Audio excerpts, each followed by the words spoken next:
So additional data movement is incurred between a privileged domain called domain 0 or the driver domain and the domain use. And the second is as shown in the right figure. In the right figure. So in virtualized environment, actually there are multiple VMs running on one physical core.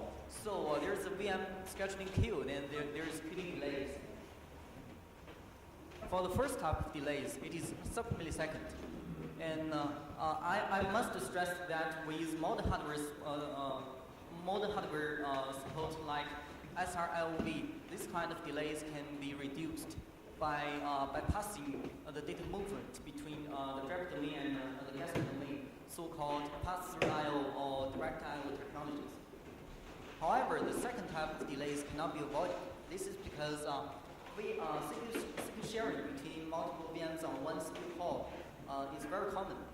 For example, when we run two VMs per CPU core on one side, the maximum delay can be 30 milliseconds.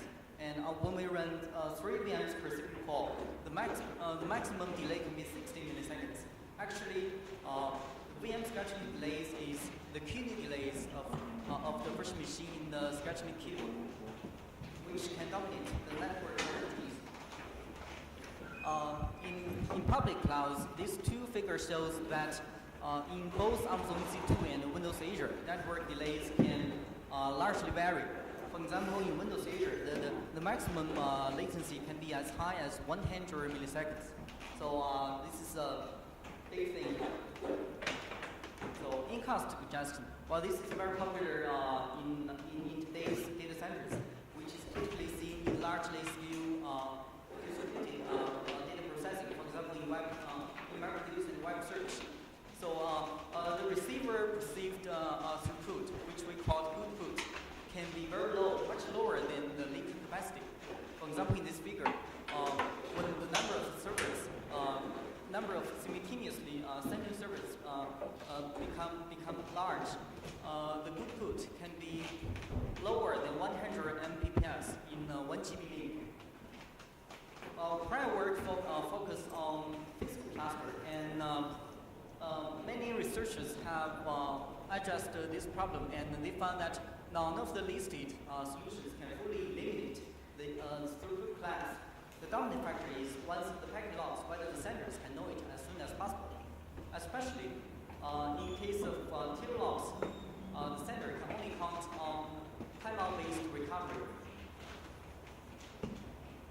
On the other hand, well, significantly reducing RT min can be a safe and effective approach.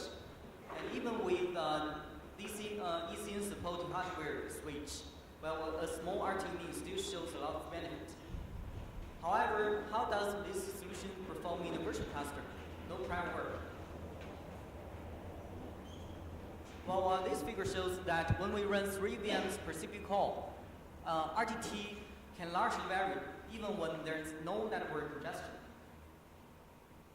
And without large RTU min, there are frequent spurious RTUs. For example, when we use 1 ms RTU min, you see that RTU can back off frequently.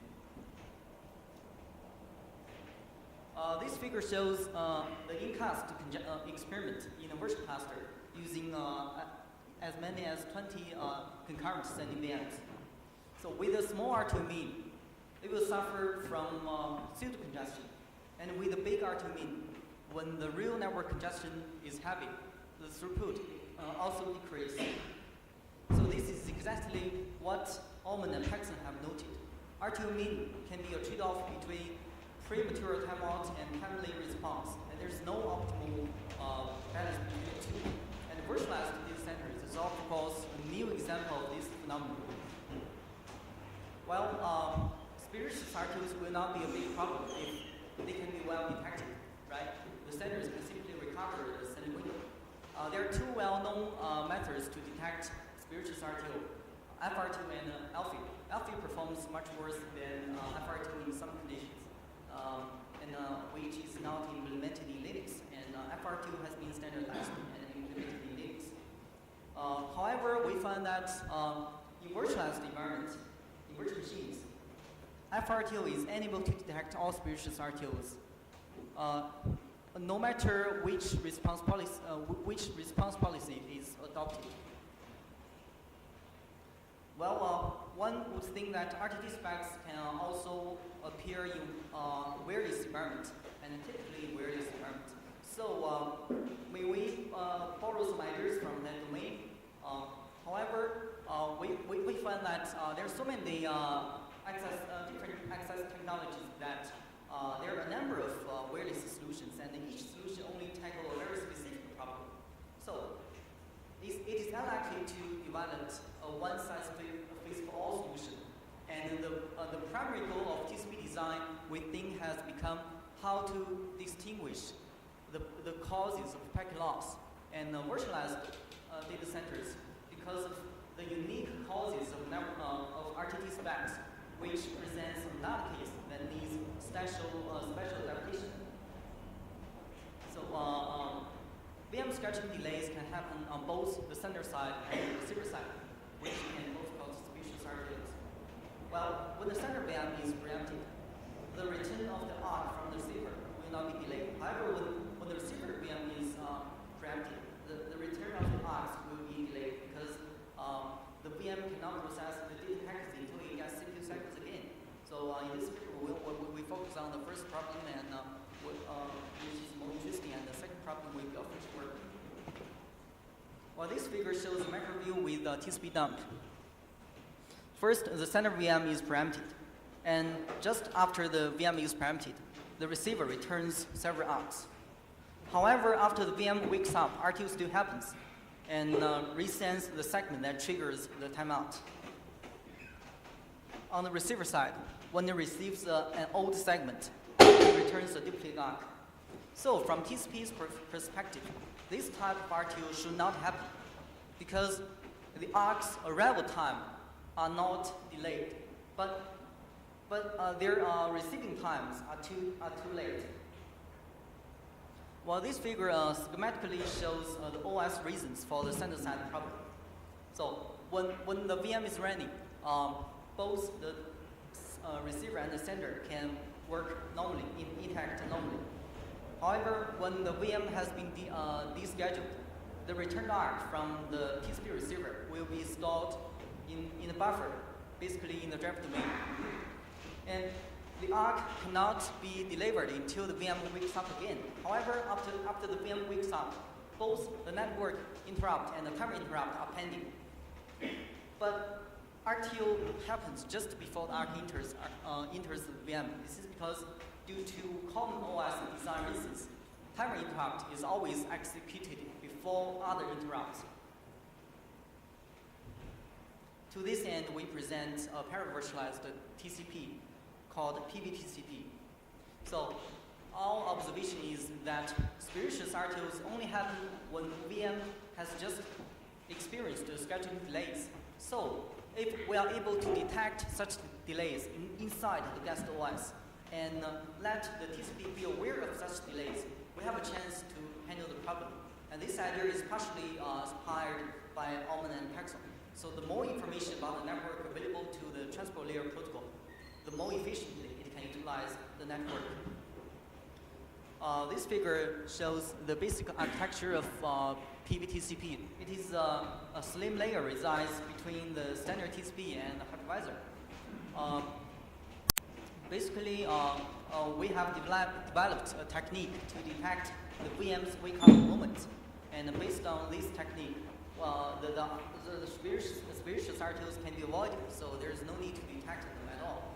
And on the other hand, the contaminated RTTs can be filtered out. So PVTCP is fully compatible to standard TCP. In case of no such scheduling delays, PVTCP automatically switches to a standard TCP.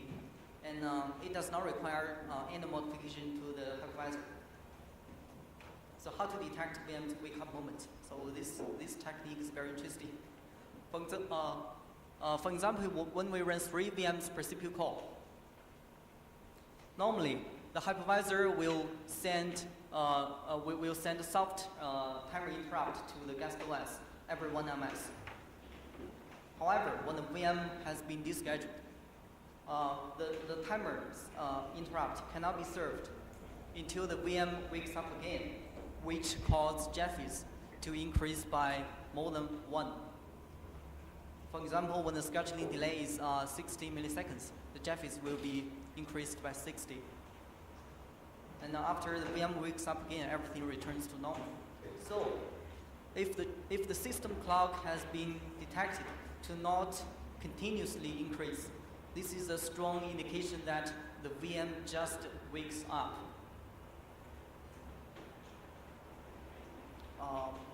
Maybe you still remember this figure.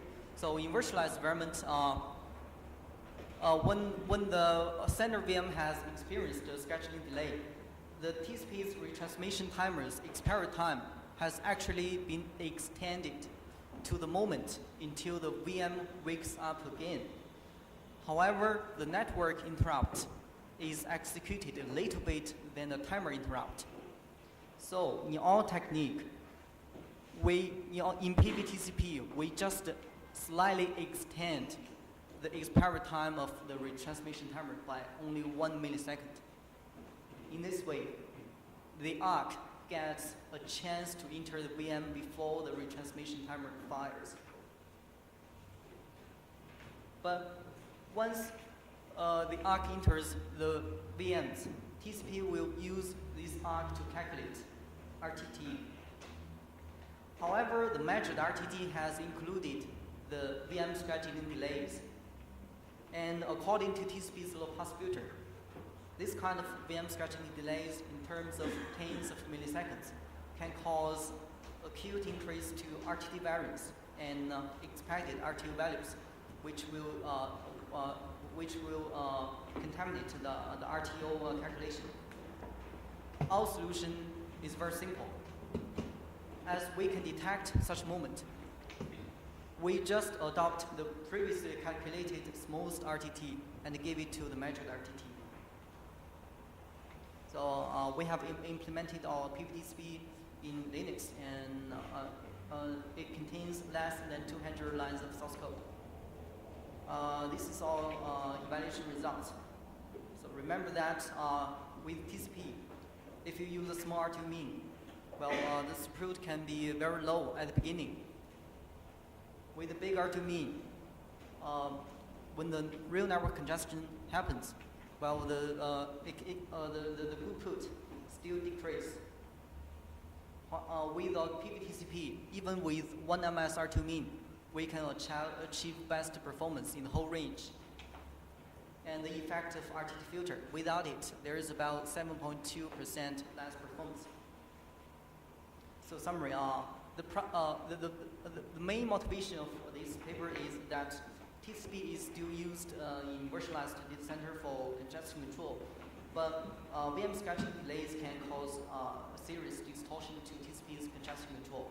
To this end, we proposed PVTCP, which is self-maintained, requiring no modification to the hypervisor, and which can help TCP to tolerate VM scheduling delays.